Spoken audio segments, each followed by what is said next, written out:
What if the quilt folded at the back of your closet shelf, the one your grandmother made and nobody wanted to actually put on a bed because it felt too good to use, is worth more than the furniture in the room you are standing in right now? A dozen of these overlooked pieces have sold at regional auction houses for hundreds of dollars. Several have gone for thousands. And a handful of exceptional examples have crossed $50,000 at Sotheby's and Christie's in recent years. The single most common quilt pattern in American history, the one sitting in more cedar chests and hall closets than any other design ever sewn, has one specific version that quietly sells for over $2,000 to the right collector. Let us find out tonight whether it is in your home. Here is the first thing that costs most people real money. The word handmade written on a paper tag or tucked on a note inside the fold means almost nothing on its own. Millions of quilts were made by hand over the last 200 years, and most of them are worth between $30 and $80 at an estate sale. Handmade is a construction method, not a value signal. Value in a quilt lives in the pattern, the fabric type, the quilting density, the era of production, and whether the piece has survived in a condition that collectors will actually pay for. Get those details right, and a folded square of cotton batting and fabric that has been sitting in a cedar chest for 40 years can turn out to be the most valuable textile in your possession. Number 10. If you have a large quilt with a single bold design cut from one color of fabric and stitched onto a contrasting background, your first thought is probably that it is decorative, something brought back from a trip, attractive, but not especially significant. Look at it again more carefully. Hawaiian quilts are not made block by block the way most American quilts are assembled. The design is cut from a single piece of fabric that has been folded on itself like a paper snowflake, then unfolded and hand-stitched onto the background cloth in one continuous applique.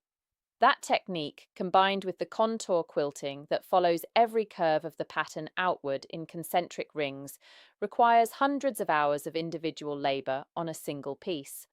A large antique Hawaiian quilt with a traditional breadfruit or anthurium pattern in good condition has sold at auction for over $20,000. Your test tonight: unfold the quilt flat and look at the design. If it radiates outward from a single center point with perfect bilateral symmetry on all four sides, and the quilting lines follow the applique contour rather than running in straight parallel rows, you are looking at a genuine Hawaiian piece. The loss I watch happen most. The quilt is listed in an estate sale as decorative textile, $25, because nobody recognized the technique behind it. Number 9.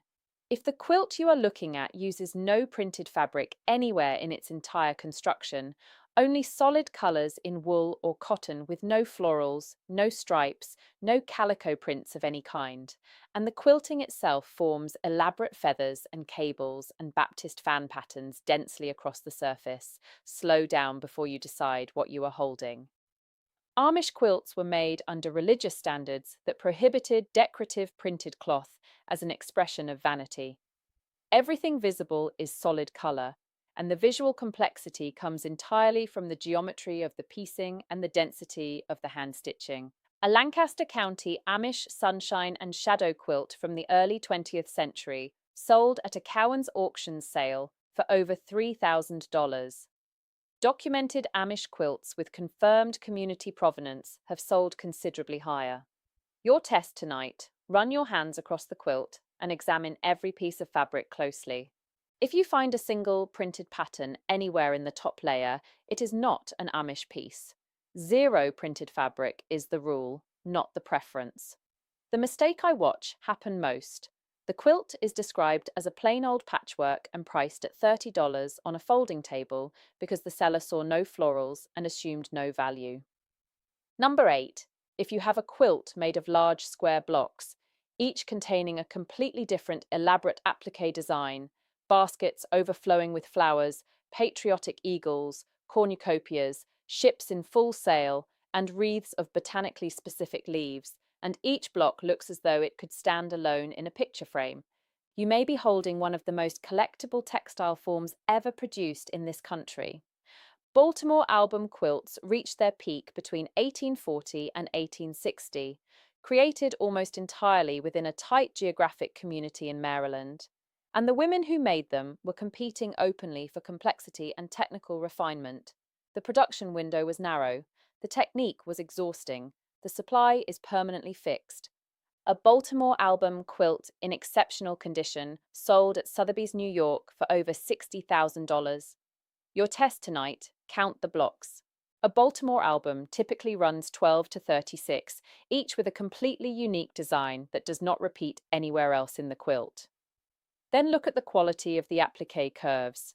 Tight, smooth curves with no pleating or puckering at the turns means a maker who spent years developing her technique. The mistake that costs the most. The quilt gets folded into a costume bin because the elaborate imagery looked theatrical rather than historically significant. Number 7. And here I have to be direct with you the way a real dealer would be, because this is the moment where families guess wrong in both directions and it costs them. The age of a quilt on its own is not a value signal, it is a fact about history. Most quilts made before 1950 in America trade for $30 to $80 regardless of their age, because the supply is genuinely enormous. Every generation of American women quilted, and these pieces survived in extraordinary numbers. The 1880s farm quilt stitched from feed sacks and dress scraps is a piece of social history, and it may carry real personal meaning. It is probably worth $50 to a buyer who is not your family. Here is the one test worth doing on any quilt tonight. Count the quilting stitches per inch along a single quilted line. 8 stitches per inch or more means hand quilting of real quality. 12 stitches per inch means exceptional handwork that took serious time. Uniformly spaced stitches that never vary and tiny needle holes visible on only one side of the fabric mean a machine did the quilting. Age plus machine quilting is almost never a valuable combination for a collector. Age plus exceptional hand stitching at 10 or more stitches per inch is where the conversation changes entirely. Number 6. If you have a quilt with a deep brick red that has not faded over a century of existence and a greyish blue that still carries real depth beside it, stop and pay attention to those two specific colours before you do anything else. Turkey red and indigo blue are the signature dyes of the Civil War era, and they are among the most stable, colour-fast dyes ever used in American textile production. A quilt made with these specific fabrics can be dated with reasonable confidence to the 1860s and 1870s, and that dating changes everything about how a collector looks at it. A documented Civil War era quilt in a recognisable pattern with original turkey red and indigo blue fabrics and high stitch density sold at a heritage auction sale for over $4,000. Your test tonight. Take the quilt to a sink and dampen a hidden corner of one of the red pieces with a few drops of cold water. Press a white cloth against it for 10 seconds. Turkey red does not transfer colour. Reproduction red bleeds immediately onto the white cloth. Then look at the blue pieces carefully. Genuine antique indigo has a slight grey undertone because the dye oxidizes slowly over decades. A pure, bright, clean blue is almost certainly a 20th century fabric. The loss I see most often, the quilt gets washed before anyone runs this test, the dye migration happens in the wash, and a crucial dating signal disappears permanently. But before we reach the top 5, there is something running underneath everything we have covered tonight that is worth naming plainly. Every quilt that turns out to carry real value gets overlooked for the same reason. It looks exactly like what it appears to be. The Hawaiian quilt looks like a souvenir. The Amish quilt looks too plain to matter. The Baltimore album looks too elaborate to be anything other than a modern reproduction. Appearances keep working against people in this market, and the only correction is a set of specific learnable skills: dye identification, stitch counting, pattern dating, fabric type recognition, those skills used to live only with museum curators and serious textile dealers. I put together an appraisal reference that walks through every test and marker for the quilts most likely to be sitting in American cedar chests and closets right now. It is available in the description if you want to work through it before you talk to any buyer. Now, back to the top 5. Number 5, the log cabin quilt. Strips of fabric sewn around a central square in concentric rings, building outward like the walls of the structure the pattern is named for. Almost every serious quilter in American history made at least one log cabin, which is exactly why most examples from the late 19th century trade for $100 or less. But inside this familiar format, there is a specific combination that changes everything. A log cabin quilt made with silk and velvet ribbons rather than cotton, with a black center square representing the hearth and a deliberate light and dark arrangement that creates a pattern called barn raising across the full surface, is a different object from the one most people recognize. These were made during a specific window of the 1870s and 1880s when silk ribbons became affordable enough for middle-class makers, and the combination of silk, velvet, and the barn raising arrangement has sold at auction for over $3,000. Your test tonight. Feel the surface of every strip. If any of the fabric carries a sheen that cotton cannot produce, you are looking at silk or velvet construction. Then step back and look at the entire quilt from a distance. If a large secondary geometric pattern emerges across the whole surface that was invisible up close, the maker understood design at a level beyond standard patchwork. Number 4, and this one is a warning more than a treasure, because the single most common misrepresentation in the quilt market is not about pattern or age, it is about hands. Machine quilting and hand quilting can look nearly identical at first glance, and unscrupulous sellers have been describing machine quilted pieces as handmade for as long as the price difference has existed between them. Here is the definitive test, and it takes under 1 minute. Turn the quilt over to the back side and look at where the quilting thread enters and exits the backing fabric. On a hand-quilted piece, the needle passes through all 3 layers at once, and the thread exits at a slightly different angle with every stitch because a human hand guided it. On a machine-quilted piece, the stitches are mechanically uniform. The thread locks identically at every point, and the puncture marks are perfectly and evenly spaced with no variation. Hand quilting in a supposedly straight line will waver slightly across the length of the line. Machine quilting in a straight line is geometrically exact. Exact equals machine. Natural variation equals hands. That single test is worth several $100s every time it gives you a clear answer before a sale. Number 3. This is not a single type of quilt. It is a skill that applies to every quilt in this video and to every antique textile you will handle for the rest of your life. The fabric dyes used in American quilts changed at specific and well-documented moments in history, and those dye windows let you date a quilt's fabric content with surprising precision. Chrome orange, the distinctive cheddar yellow colour that appears across many Victorian quilts, came from a chemical process available only between roughly 1820 and 1900. If you see that specific orange-yellow anywhere in a quilt, the fabric predates the 20th century. Morning purple, a soft lavender used heavily in quilts made between 1840 and 1890, fades over time to a brownish mauve that modern reproduction fabrics do not replicate accurately. Shirting fabrics, the small geometric prints used in men's shirt material, changed their repeat size and colour range around 1900 in ways that textile historians have mapped decade by decade. A free dye dating reference from any major quilt guild or textile museum will walk you through the colour windows year by year. 10 minutes with that reference and the quilts already in your possession can tell you their own approximate birth date without any outside help. Number 2, and this is the item that has cost American families more money than any other single mistake in the history of the quilt collecting market. Someone finds a quilt in a cedar chest. It smells like storage and old fabric. There is a small amount of surface soil from decades of folding, and someone, trying to care for the piece properly, washes it. I understand the instinct. You would wash any other textile before having it looked at. Here is what washing does to a collectible quilt.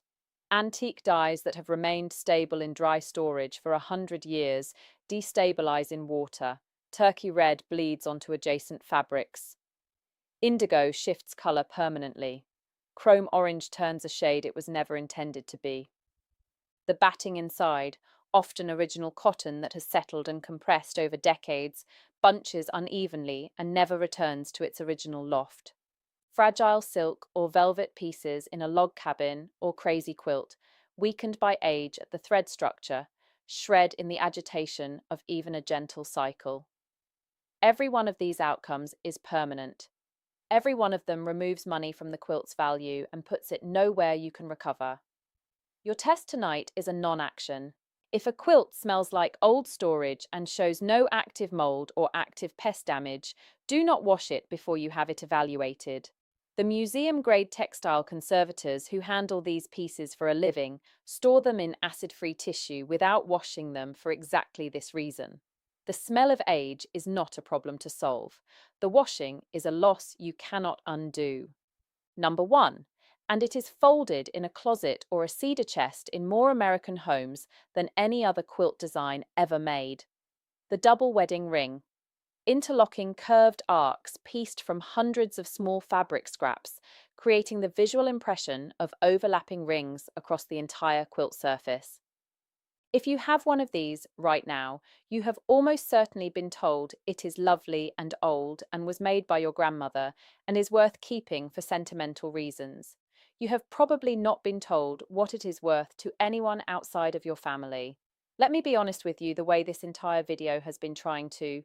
Most double wedding ring quilts in America are worth between $40 and $120. They were the single most popular pattern of the 1930s and 1940s, made by millions of women during the Depression from feed sack fabrics because the curved piecing used every small scrap of available material. The supply is extraordinary.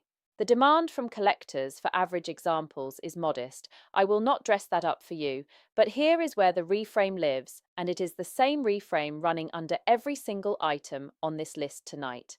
The double wedding ring quilts worth real money are not rare because of the pattern. They are rare because of the specific fabrics, the specific construction quality, and the specific survival of 100 years intact. A pre-1930 double wedding ring made before the Depression-era feed sack fabrics came to dominate the pattern, pieced from dress prints and shirting fabrics of the 1910s and 1920s, with hand quilting at 10 stitches per inch or more, has sold for over $2,000 at specialized textile auctions. A pre-1900 example with chrome orange cheddar fabric or morning purple visible in the rings on a solid color backing in original unrestored condition has sold higher still. Your final test is the same skill this entire video has been teaching. Take the quilt to a window in strong, natural light. Look at every individual piece of fabric in those interlocking rings with real attention. If you see the cheddar orange or the grayish antique indigo, or the fine, small-scale geometric shirting prints that belong to the 19th century, the quilt you assumed was your grandmother's Depression-era project may be something considerably older and considerably more valuable than anyone in your family ever thought to ask about. The pattern tells you what she made. The fabric tells you when she made it. Believe what the fabric tells you. Do not take a single quilt to an estate sale before you run these tests. The dye colors and the stitch count and the fabric type are not incidental details. They are the evidence. The name of the pattern is the story the quilt tells at first glance. The construction is the truth it holds for anyone willing to look closely enough to read it.